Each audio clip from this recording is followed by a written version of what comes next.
আসসালামু আলাইকুম রহমতুল্লাহি ওবারাকাতু। আজকের এই ভিডিওতে কিছু হৃদয় বিদারক কিছু কথা বলবো।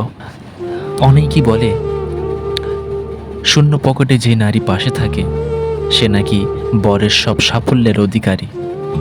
অথচ এই যে স্ক্রিনে যে পুতুলের মতো একটি সুন্দরী নারীকে দেখতে পাচ্ছেন, এই মেয়েটি বরকে শূন্য থেকে বাবার বাড়ি থেকে টাকা এনে দিয়ে দিয়ে তার ব্যবসা সেটেল করেছে। ব্যবসা সেটেল হওয়ার পর তার আর বউকে ভালো লাগে না।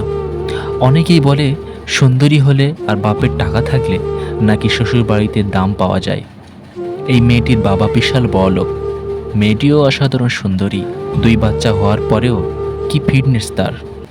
অথচ স্বামী এক্সের সাথে যোগাযোগ, বিভিন্ন মেয়ের সাথে সম্পর্ক, আর বউকে সেই 2015 থেকে 2016 পর্যন্ত মারধর করে।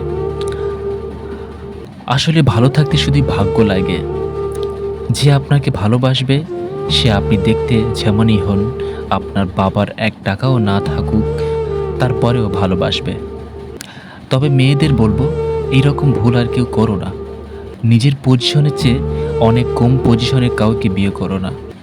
কারণ এরা নিজের চেয়ে অনেক বেটার কিছু পেয়ে গেলে তারা নিজেরা ভাবে আমি কি না কি হয়ে গিয়েছি। নিজের যোগ্যতা যেমন, তার চেয়ে বেশি উপরের কাউকে বা বেশি নিচের কাউকে বিয়ে করা কখনোই কল্যাণকর হয় না। ঘৃণা করি সেই সব পুরুষদের যারা বউ রেখে অন্য নারীদের সাথে কথা বলে, প্রেম ভালোবাসা করে, পরকীয়া করে। ঘৃণা করি তাদেরকে।